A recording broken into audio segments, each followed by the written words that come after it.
Hello there, and welcome to another episode here on the Strong by Design podcast show. Hosting today, Coach Chris Wilson. So happy that you've joined us today. If you're a longtime listener of the show, welcome back. Always great to have you. And here we are just rolling right through 2022, 230 plus episodes in, and really enjoying all of these terrific conversations, some amazing guests that we've had this year, and we're only halfway through. So there's a lot more great conversations to come. If you're a first-time listener, you've just landed on the Strong by Design podcast, thank you so much. It's an honor to have you. We've had the show now for several years, and it's really just a form of ministry for us.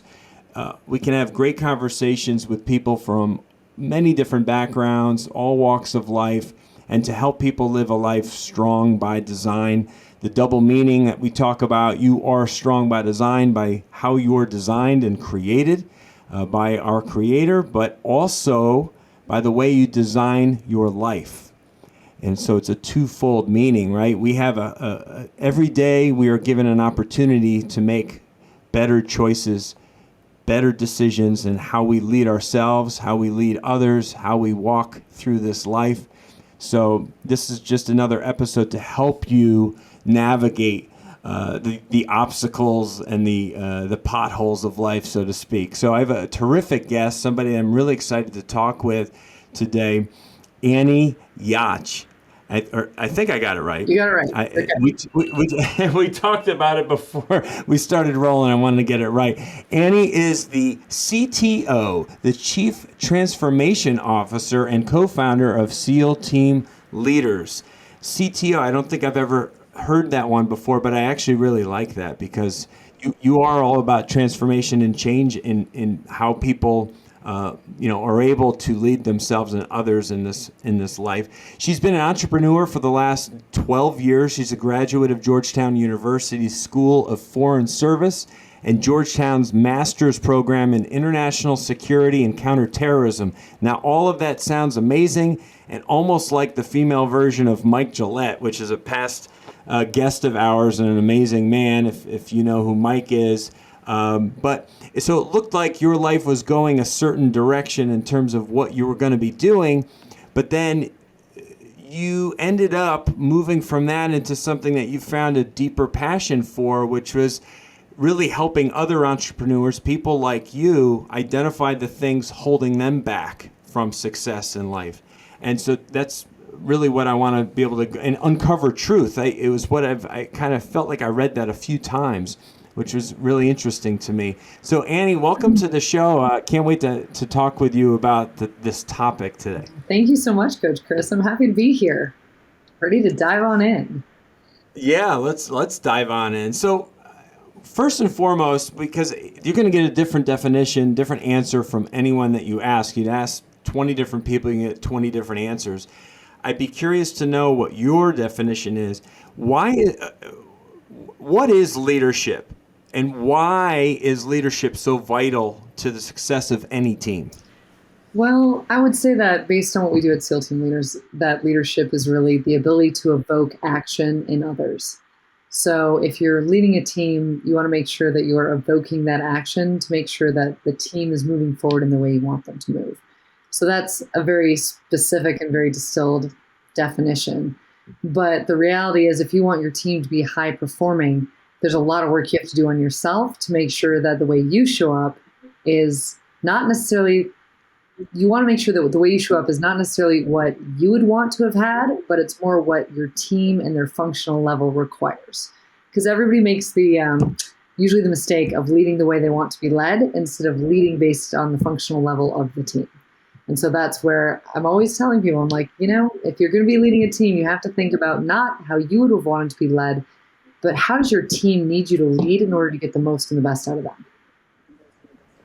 That's right. And that really comes with knowing your team very well, having as intimate a connection to your team members as possible, because people kind of need different things from a leader, don't they? Well, they do. And, most of the time when you're hiring someone as a new person to join the team, there's not a lot of time spent on the person's desired end state or their value set or where they're coming from past experience. I had a question asked the other day that I thought was just brilliant in an interview where one of the members of our team asked an individual we were recruiting, what is the lesson in life that's taking you the longest to learn?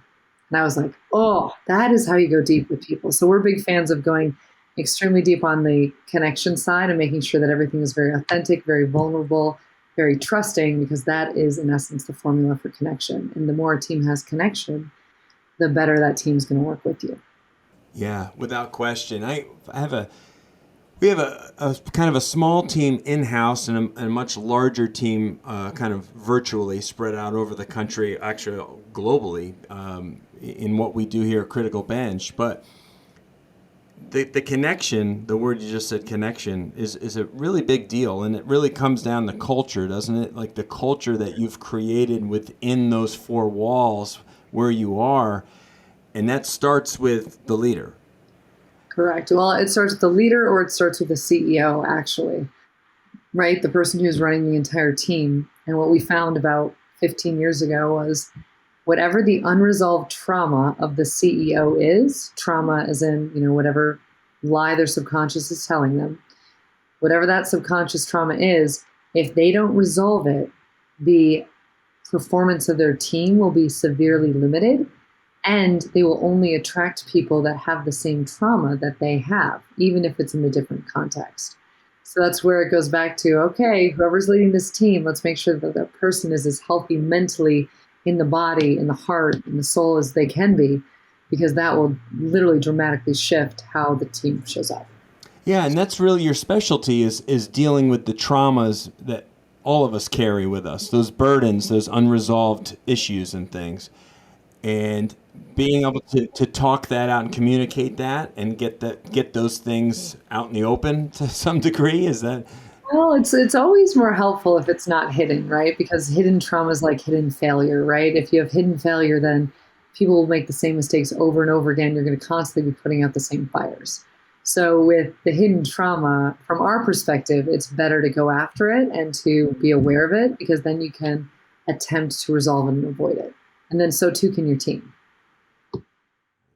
Absolutely right. I mean, I have plenty of scars from childhood or things in my from my past.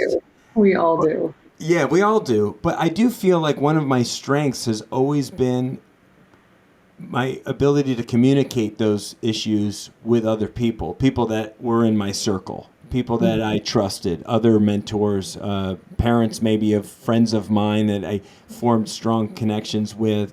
And being able to bring those things out in the open, there was a lot more healing. I think that's really what happens, right? Is we undergo healing on different levels when we're able to voice what those past traumas and burdens and pains are with people that we associate with and trust.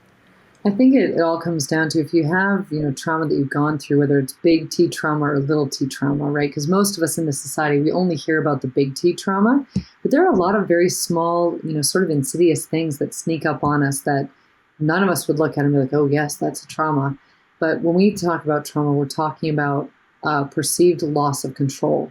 So if you think about any moment in your life where you have had a perceived loss of control, it's more than just, getting in a car wreck. It could be something as small as your parents putting you in your room when you're 4, and the closing of the door at 4 might mean, oh my gosh, everyone's dead but me, right? So it's such a unique concept that you can create a story in your young pre-logic brain between the age of 7 and 10, and that story you will literally recreate in different contexts throughout your entire life because that lesson helped you feel safe, whether you want to or not, right? So it's the way the mind works, subconscious brain, conscious brain, just blows my mind every time. Yeah. Well, it's a program, right?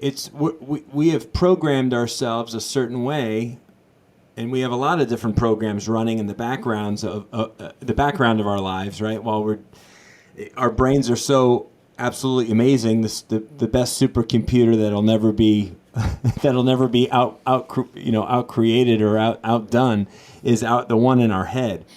and there's a lot of different things operating at the same time, and some of those things are come to fruition or very clearly in your life on a daily basis, or and other things are just a little bit more hidden and a little bit just kind of just running, looming in the background, and it's an amazing thing that's happening there, and that's really what your specialty is, right? Is uncovering some of these things and helping people work through these to become better leaders and leaders of themselves.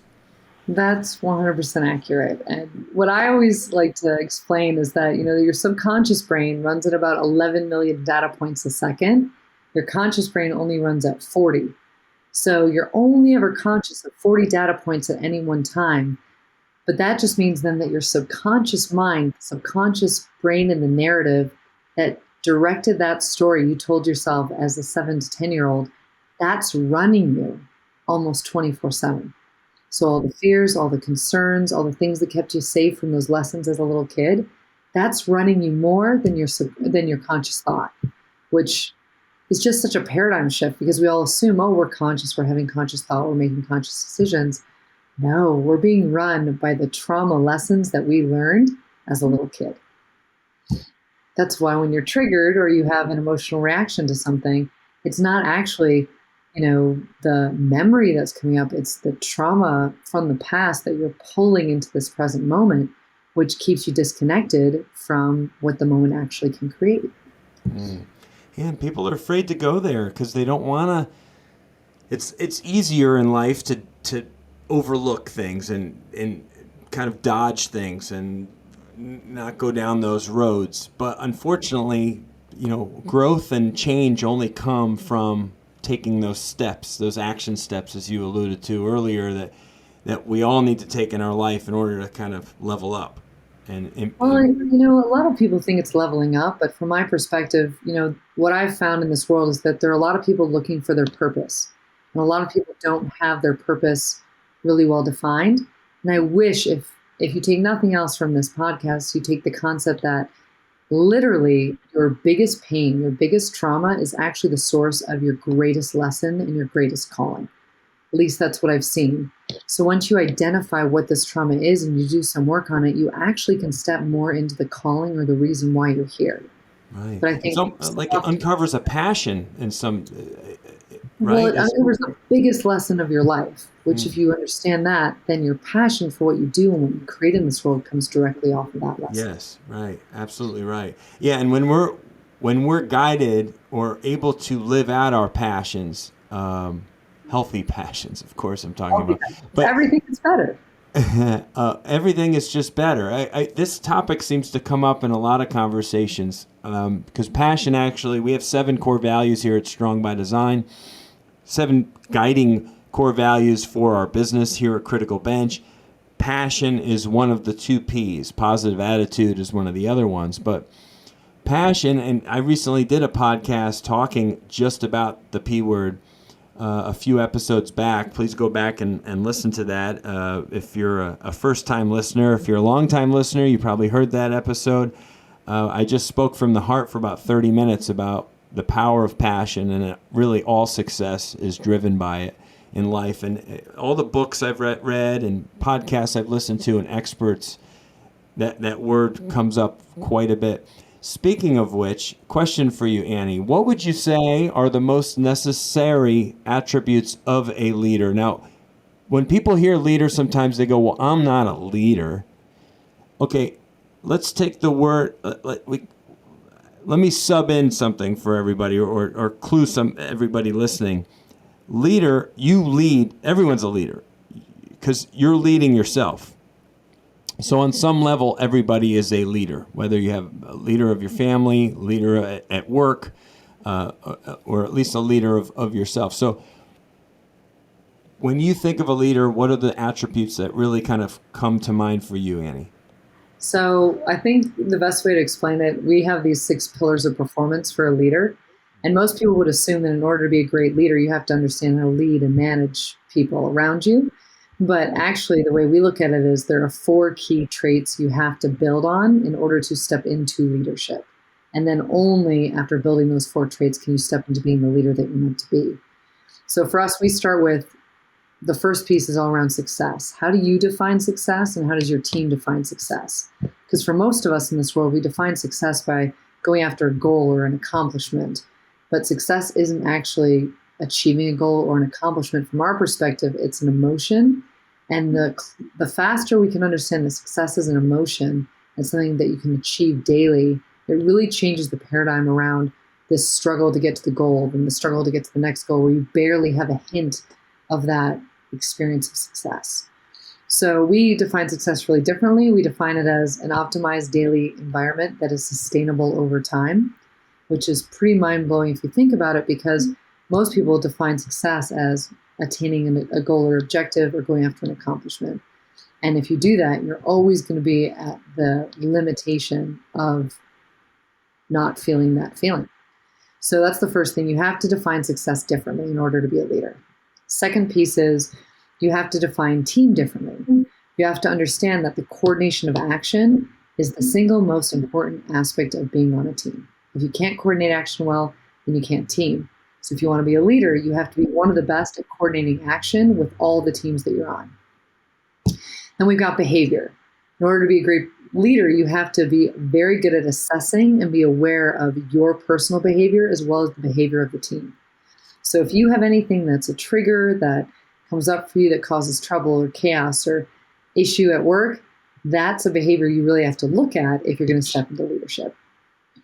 And the last piece of that is self-regulation. And this is where, when my business partner, Larry Yatch, was looking at all the SEAL teams, he was like, why is it that these guys, you can get a kid from the middle of the country who's never swum before in his whole life, and you can get an Ironman, and the kid who's never swam before from the middle of the country, who's never seen water, will make it all the way through BUD/S and SEAL training, but the Ironman triathlete won't be able to make it through. He couldn't understand why that was happening.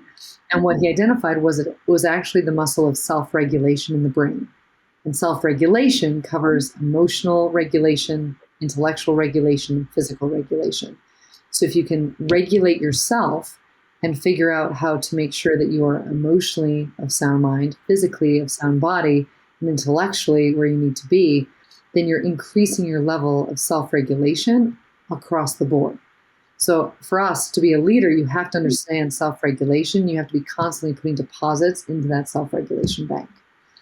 Once you have those 4 pieces, then you can step into leadership. But in order to lead, you have to be able to evoke that action in other people. It's not just about you taking action, diving in. It's about you evoking that very effective action with others. So thanks for giving me a little bit of time to describe all that. No, of course. Well, it's great because, as I said earlier, you're going to get a different answer when you ask the question of what is leadership? What does that look like to you? What are the attributes of leadership? And it depends on who you ask and how deep they're willing to go with their response. I don't think there's a quick answer to that. And it is a very meaningful thing. And honestly, I think that's one of the things lacking in society today is sound leadership. And that's why things are kind of a mess right now, I think, for a lot of people. You need someone, everyone kind of needs someone else to look up to or to learn from. And I'm actually reading another really good book. I'm going to have to read Larry's book now as well. You may have heard of Brad Lomenick before. He has Be Humble, Stay Hungry, and Always Hustle, H3 Leadership. And I'm about halfway through that book. There's 2 of the qualities that really stood out to me that are at the top of my list when I think of leadership. Curiosity, which is really the ability to never losing interest in learning, which I really feel like that touches on humility and ego. Because if you think you know all there is to know and you've learned everything, and when you stop consuming and learning from other people, I think your days of good leadership are maybe behind you. And then passion is my other one that I've already touched on. And so those 2 things kind of combined can be a real superpower, I think, for leaders in terms of being energizing to their team and always showing interest in learning and being good listeners. Well, I think that the curiosity one is dead on, especially because if you think about it, almost everything from your personal life to your professional life, if you stick with a good intention and then you bring that curiosity with you, there's very little that would ever trigger you because you're being curious. Why is this happening? Why am I observing this? Why is this occurring? It's not about the actual emotional trigger that could set you off. So I think you're dead on with the curiosity piece. And on our teams, what we're really focused on is if you're going to be learning, you should be learning 20% of the time. So if you're supposed to be at 100% and 80% is work, 20% of that time should be learning something new. Because if you learn something new, then you're constantly able to pivot and constantly able to innovate as a team. And again, most important thing for a team is coordination of action. So if you have more tools in your toolkit, then you will coordinate action at a higher level. So I think you get on with both.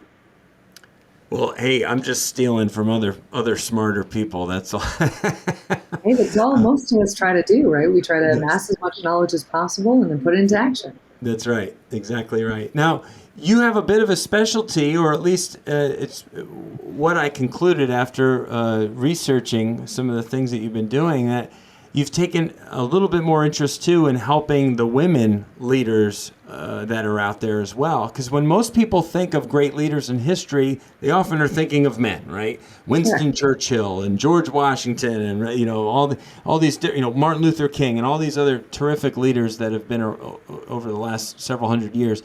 In your opinion, who are some of the greatest female leaders that you've come across or like to maybe read about or learn from?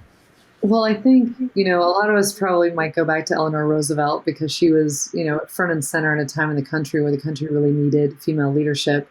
And she had just such a wide variety of causes she was a part of that for me, between that and these beautiful one-liners that she would share with her audience were just so spot on. So Eleanor Roosevelt for sure. I think, anytime you see a woman in history that's very courageous, like Amelia Earhart, who takes on a role that has been primarily filled by a man for many years. That's really incredible. But I think, honestly, for me, women that I'm most impressed by are women who are able to have a family, be a loving wife, have an incredible job where they're creating impact in this world, and somehow they're not losing their minds. Because that combination of running a family, running a team in business, running yourself so that you have enough love and support around you to show up every day with that level of energy. I think all moms are incredibly courageous. And so that's the type of woman that I like to support. Those who are working, running a family, and also making sure that they're taking care of themselves. Because that's a hard thing to do, to have almost everything the way you want it to be. It just doesn't happen that often. No doubt about it. And that's right. That's why we've seen there's a lot of, unfortunately, the family unit, right, has been greatly impacted in recent decades, I guess you could say. And that when the family's not together, sometimes that's when you see failing leadership, right? Because there's just it's hard, man. Life is hard. Keeping the family together is hard. All these things, So there's a lot of responsibilities. Yeah, I think we're missing, from what I've seen, because I do a lot of coaching of couples, high-level couples who are in business together and who also just run businesses. I think the thing that I've noticed that most couples are missing in this day and age is the polarity, that masculine-feminine dynamic that creates so much chemistry and excitement for life and passion for each other. What I see so often is that we're all so exhausted all the time from running around 24/7 and putting the kid relationship first, the children relationship first before the relationship of the couple or the marriage even. And so it's been very unique to watch as more and more couples learn how to bring polarity back into their marriages. It's been a beautiful way to watch some of those nuclear families stay together because it's just a skill none of us ever learned, And so the more we can do to support that, I think it's really key. Yeah, absolutely right. No, it's a great answer, and I agree 100% with it. Your focus now with SEAL team leaders is your specific focus: communication, feedback systems, and accountability processes. Is that correct? Well, we found that there are pretty much three big gaps that every single company has, whether it's $1 million company or a multi-billion dollar company. And those were accountability, delegation, right? How do we make sure that people actually delegate what they're supposed to and people meet their responsibilities for deadlines and such? And then we've got the second piece, which is all about feedback, especially, I think, feedback in teams, because more often than not, you lose a lot of time, energy, and effort when you have to give somebody feedback and they get very defensive and then they can't be as productive. So we're big fans of how do we create feedback in a way for teams where if you can give it and receive it and it's connecting, you don't lose any productivity. So that feedback piece is the second piece. And then the third piece is planning, because most people plan the perfect plan, but they don't plan for any contingencies. And they don't debrief after the plan to figure out what went wrong and to capture those lessons.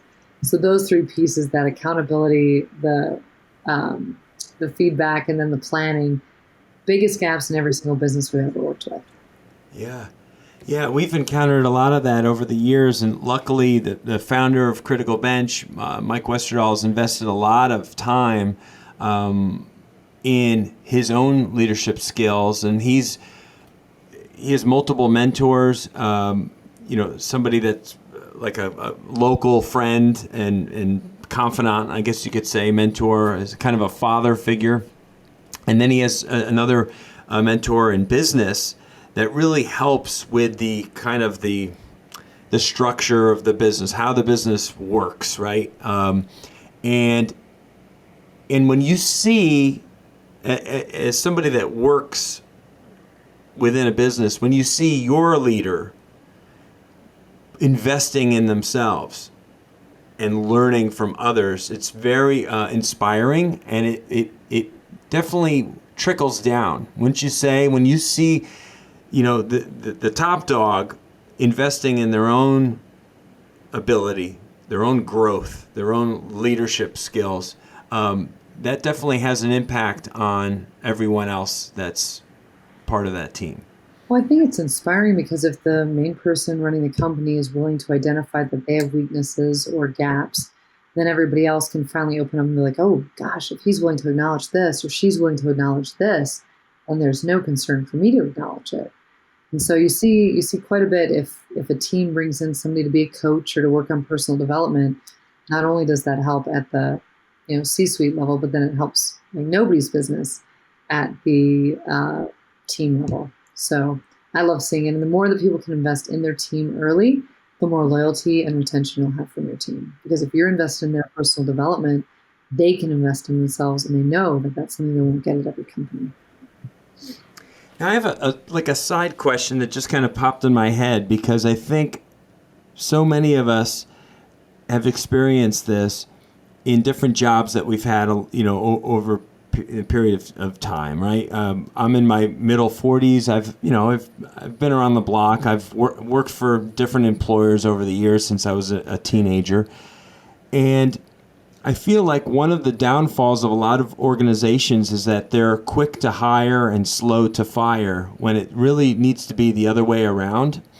And we want to bring on people with strong character and leadership qualities. So we are very much slow to hire here and fast to fire. We take the hiring process extremely seriously. We invest months of time and resources in having people jump through hoops, so to speak. And if they miss a hoop, then they're out, because we really want the right person for the job. Can you just maybe touch on that a little bit? I know it's kind of a side issue, but Sure, it's important in any organization, bringing on the right people, right?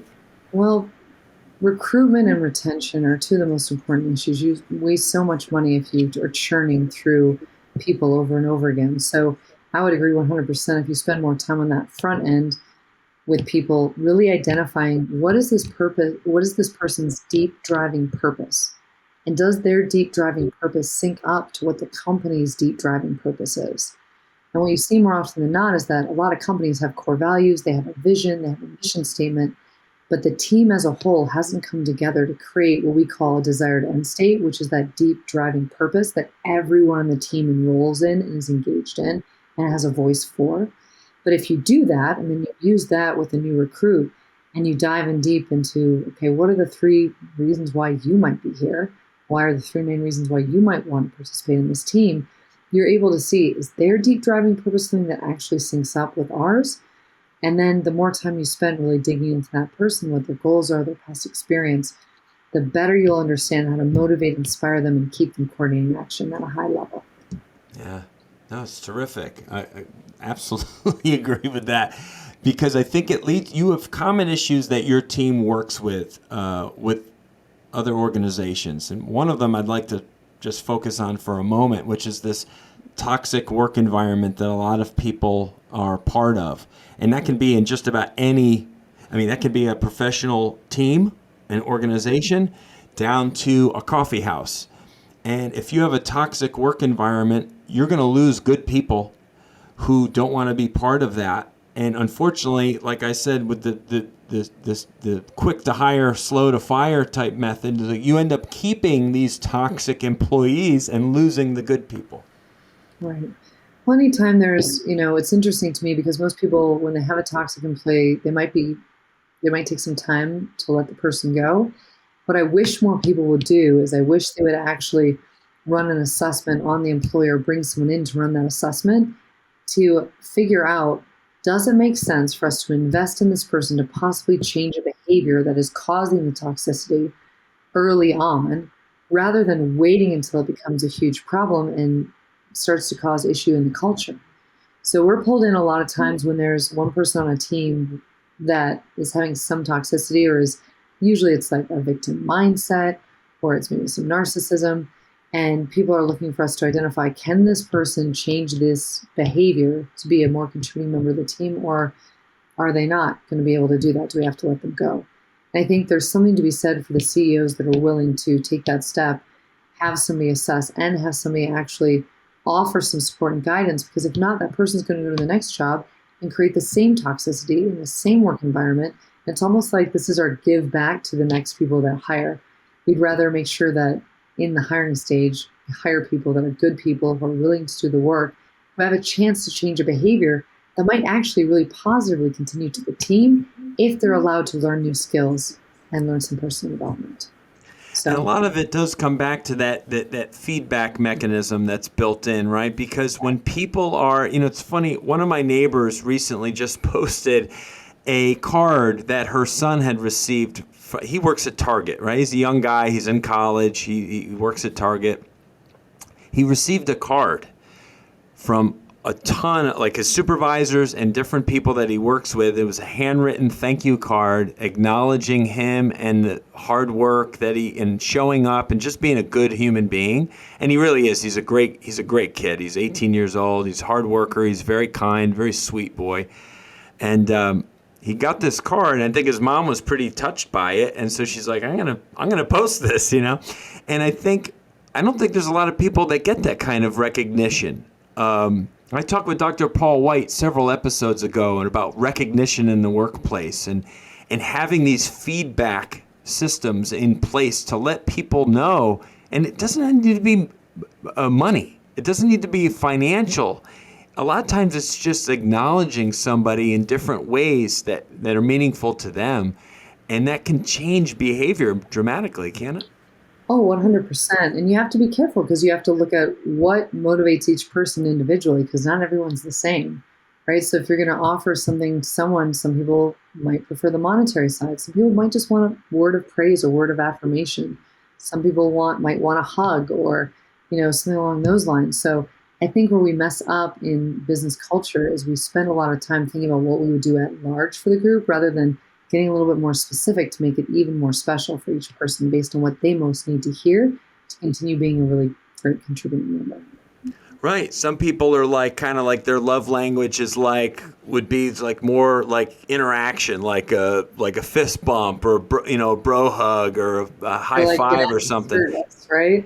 Yep. Rah rah rah. Whereas other people, maybe it's just a little bit of one-on-one time with their supervisor or somebody that that right. they work for, and feeling like they're heard and that their people care about them or whatever. Yeah. And that's where I think a lot of it is too, is as I've gotten older and a little bit wiser, I have a long way to go, but I've always been a talker. And I realize as I get older, and here I am hosting a podcast show, but You're not being judging, Chris. you're Come not on. judging, no judgment here, right? But No. being a good listener is part of being a good leader, Yes. and being able to just hear people, listening, close your mouth and open your ears, kind of thing, approach to people, because when you're able to do that, you're tuning in to their needs and respecting them. And I think if that's practiced, then people feel that you're listening to them, and that means something to them. Yeah, I agree. I mean, I think most people in this world want to be heard, they want to belong, and they want to matter. So if as a leader you can spend some time listening and really asking those questions to get the deeper why for most people, then you're going to get a lot more out of them. Yeah. Yeah, something I read just recently said, the wisest person, it's not the answers that they have, it's the questions that they ask. The wisest people. And it is true. It's like if you really sit and think and listen, and then if you can ask the right questions, that can open up a conversation that can be life-changing for people. Will you touch a little bit on workplace trauma? So this is one of the common issues that your team works with, and you specifically we had brought up earlier. Like, what is workplace trauma? Like, is this something that people are really familiar with? I don't know if I've really heard that term very much. Well, I don't know if everyone is familiar with it, but we do tend to see it with a lot of startups, because in startup companies, you have people grinding, going after really intense goals really quickly. And so you start to see burnout, which can be considered a trauma of sorts. Right. Also, if there's a really intense mistake that's made, because our culture is a lot more focused on hiding mistakes rather than having a growth culture where we just throw mistakes out there and we're like, oh, look what I did. I messed this up. This way, nobody else will mess it up if I tell you how I messed it up. We just don't do that as a culture. And so I think the combination of victim mentality, which seems to be pretty dominant in cultures and businesses, as well as the lack of that deep conversation that you might have with somebody, it sort of sets it up for there to be some level of trauma in the workplace, whether it's one person on one team causing issues, or, the fact that you've been grinding for 2 weeks straight at 16 hours a day. That can even be a survival strategy that doesn't work. So yes, there is for sure trauma in the workplace, but I think, a lot of what we know about trauma comes from being young, having that pre-logical story that we then try to recreate just so we can feel safe. So what are some of those strategies that help people in the workplace deal with some of these, the trauma or these past issues that they, can't seem to let go of or have not gotten over or healed from? I mean, what are some quick takeaways maybe for our listeners? Well, I think some quick takeaways would be, number one, you have to start with awareness. You have to know what it is you're dealing with. And there's typically a negative and positive cycle that you fall into. The negative cycle is the trauma-based cycle. The positive cycle is what great lesson you learn coming out of the trauma. So for a lot of people, when I go in and I'm identifying trauma-related issues, whether it's from their childhood or the work environment, we're going to spend some time looking, okay, what is your greatest superpower? What is your greatest kryptonite? Because they're usually two sides of the same coin. If you understand what that is, then you can start to see, where does this trauma get this person into trouble? And then you can start pulling off and unraveling all the lines that come off of that story they told themselves. So that's one of the ways we do it. What I like to use, which is a very quick fix, if you take nothing else away from this podcast, you take this, please do write this down. I like to ask myself, especially when it comes to trauma, you can only have one lie and one truth. And you get to decide which is which. So when something comes up in my mind and I'm worried, oh gosh, is this a trauma response or is this my normal response? I'm always going to ask myself, what do I want to be true? In this moment, what do I want to be true? And I will live into that truth rather than allowing a lie or a story to dominate my experience. So for example, if I'm being triggered by a team member who is telling me that I did something wrong, and I take it to heart. I'm like, oh my gosh, I'm to blame. This is all my fault. I'm never going to get any better at this. If I decide in that moment, what do I want to be true? Do I want it to be true that I'm never going to get better at this? Fixed mindset?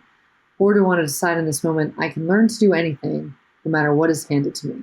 And then I decide, what do I want to be true? I want this to be true. Then I'm going to hold this as true for the rest of the day. And all of my actions are going to be linked to that truth.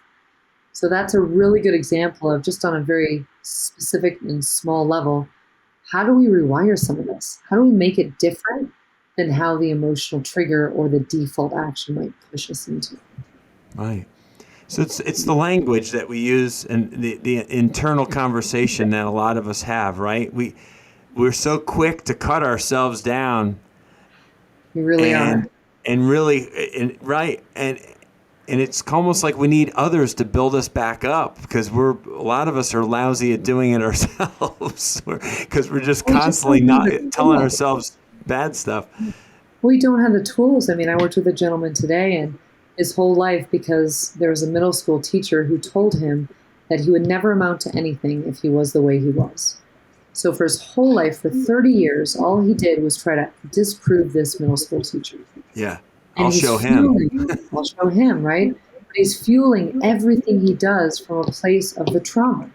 And today, for the first time, he was like, oh my God, I didn't even realize I was doing that.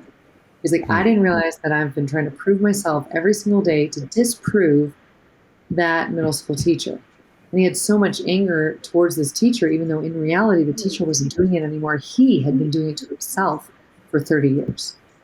So there was a big process there around, how do I forgive myself for doing this and creating all of these repercussions for trying to prove myself more than just being who I am.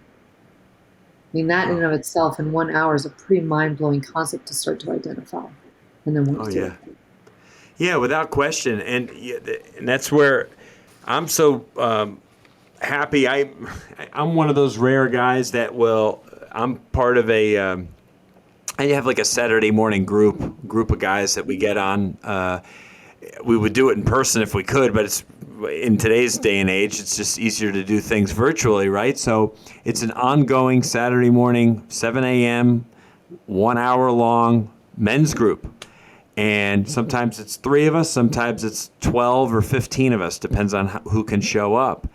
And we just talk about life. And I think if more people just had those kind of conversations with people in their inner circle, different people that they can learn from and don't mind sharing and opening up with, there would be a lot more healing, and people would be able to kind of get past some of these things that are, scars or things that are subconscious that we don't even realize are major issues. I think a lot of people keep things bottled up, and it definitely it eats at you. Well, if you think about how men have been conditioned, in this society, they're conditioned not to show vulnerability, not to show tears, not to show emotion. So how is not showing emotion, not showing vulnerability going to work in a team? Not very well, because the team will know you're hiding something energetically at a bare minimum, right? And so that's why we really support and push and train on, you have to go after connection first. And the connection formula is, you have to focus on your vulnerability and learning how to share. You have to focus on your authenticity, being exactly who you are. You have to focus on giving trust before you receive it. You do all 3 of those things, you build more connection. And that is what allows you to have the safety to share more of who you are. So I think having a men's group or having a women's group or having just a group in general that you feel safe enough within to work on that connection formula in those 3 pieces, you give yourself a win every time. Right. No doubt about it. So tell us a little bit more, our listeners, where they can find more about what you're doing with SEAL team leaders, and, so they can maybe social media, any different platform that you feel is helpful to them. Well, I think if you just go to sealteamleaders.com, that'll give you access to one of our assessments, which is really great. It can give you some knowledge as to what are those 4 to 6 pillars of leadership you might be lacking in. What's really nice about that assessment is you can run it for your team, you can run it for yourself individually. It gives you a lot of great insight into, how am I showing up as a leader? Do I want to change any of these behaviors and how can I optimize myself for my team, for my family, for the future. So I'd say go to sealteamleaders.com. You'll notice the assessment tab. If you are courageous, take that quick assessment and see where you get to focus. Yeah, no, it's a great website. I have it up here right in front of me. You can click on the about to learn a little bit more about the different people that are there at SEAL Team Leaders, including Annie, who co-founded it with Larry. And Larry will be on the Strong by Design show in future weeks, which is really cool. I can dive into leadership on a different level with him. But it's been really, really fun. I'm always, it's a topic that's always fun for me to discuss because it's just an ongoing thing. As I said earlier, with like learning and curiosity, it's like, how can we continue to be better leaders here in the workplace, at home, with my spouse, with my children, with my friends, with my family. Like, people look up to us in our world, and we all, it's like kind of a, it's, I think inside all of us is a good leader, and we just need to be able to tap into that and figure out how to get there. And All it obviously, is a development of some skills. that's it. Everyone can do it.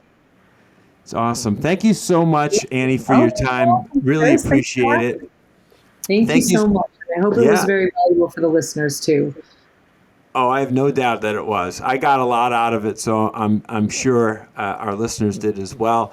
Thank you for supporting the Strong by Design podcast. Again, if this is the first time listening to our show, hope you really learned something and wrote a few of those things down as I did with what Annie shared. Of course, leave us a rating or a review. Let us know. Give us some feedback.